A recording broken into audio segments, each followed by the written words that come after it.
ଜଳେଶ୍ୱର ଭୂତିଆ ଘର ଅନୁଗୁଳ ଡିଷ୍ଟ୍ରିକ୍ଟ ତାଳଚେର ପରିସ୍ରା inspection jam ହେଇଯିବା ଯୋଗେ ଯେଉଁମାନଙ୍କ ସାର୍ଙ୍କ ନାଁ ଶୁଣିବାରୁ ଆମେ ଏଠିକି ଆସିଲୁ।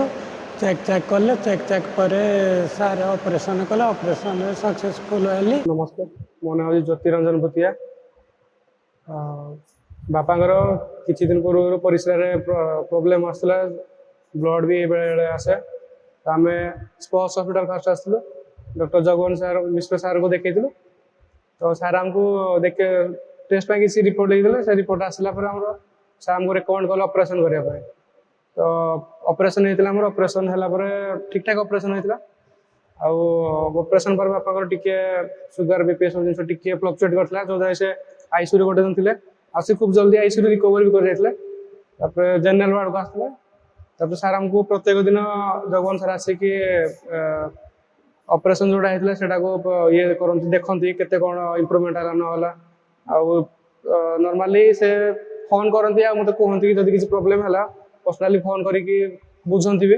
ମୁଁ ଡକ୍ଟର ଜଗମୋହନ ମିଶ୍ର, କନସଲଟାଣ୍ଟ ୟୁରୋଲୋଜିଷ୍ଟ। ଆମ ପାଖକୁ ଜଣେ ପେସେଣ୍ଟ ଆସିଥିଲେ ଜଳେଶ୍ୱର ଭୂତିଆ, ଯାହାଙ୍କର ବ୍ଲାଡରରେ ଟ୍ୟୁମର ଡିଟେକ୍ଟ ହେଇଥିଲା। ଆଉ ସେ ଟ୍ୟୁମର ହିଷ୍ଟୋପାଥୋଲୋଜି ପରେ ଫାର୍ଷ୍ଟ ଷ୍ଟେଜ୍ ଅପରେସନ୍ ପରେ କ୍ୟାନ୍ସର ବୋଲି ଡିଟେକ୍ଟ ହେଇଥିଲା। ଯେଉଁଟାକି ସେମାନେ ଯଦି ଟ୍ରିଟମେଣ୍ଟ ନ କରିଥାନ୍ତେ ତାହେଲେ ସେଇ ପେସେଣ୍ଟର ମେଟାଷ୍ଟାସିସ୍ ହେଇକି ସେଇ ଟ୍ୟୁମରଟା ଅନ୍ୟ ଜାଗାକୁ ଯାଇକି ତାହେଲେ ତାଙ୍କର 1 ଇୟର ଭିତରେ ତାଙ୍କର ଡେଥ୍ ରେଟ୍ ବା ଆରାଉଣ୍ଡ 90% ଚାନ୍ସ ଥିଲା। ଯେଉଁଟାକି ସିଏ ଆମ ପାଖକୁ ଆସିଥିଲେ ବହୁତ କ୍ରିଟିକାଲ କଣ୍ଡିସନରେ। ଆମେ ତାପରେ ତାଙ୍କୁ ପୁରା ଇଭାଲୁଏସନ୍ କରିକି କେମୋ 3ଟା ସାଇକେଲ ଦେଲା ପରେ ଆମେ ପୁରା ବ୍ଲାଡର, ପ୍ରୋଷ୍ଟେଟ୍ ଆଉ ତାଙ୍କର ଯେତିକି ଗ୍ରନ୍ଥି ଯାଇଥିଲା କ୍ୟାନ୍ସର ସବୁ ରିମୁଭ୍ କରି ଆଉ ତାଙ୍କର ଆଇଲିଏଲ୍ କଣ୍ଡୁଇଟ୍ କରି ଆଉ ଲିମ୍ଫ ନୋଡ୍ ଡିସେକ୍ସନ୍ କରି ବର୍ତ୍ତମାନ ସେ ପୁରା କ୍ୟୁରେବୁଲ୍ ଷ୍ଟେଜ୍ରେ ଆମେ ତାଙ୍କୁ ଫଲୋଅପ୍ ବି କରିବୁ। ଆଉ ସେ ବର୍ତ୍ତମାନ ବହୁତ ଭଲ ଷ୍ଟେଜ୍ରେ ଅଛନ୍ତି। ତାପରେ ଷ୍ଟାଫ୍ ବି ସାହାଯ୍ୟ ସହଯୋଗ ସମସ୍ତେ କଲେ। ଆଉ ହାଉସ୍କିପିଂ ବାଲା ବି ବହୁତ ସାହାଯ୍ୟ କରୁଛନ୍ତି।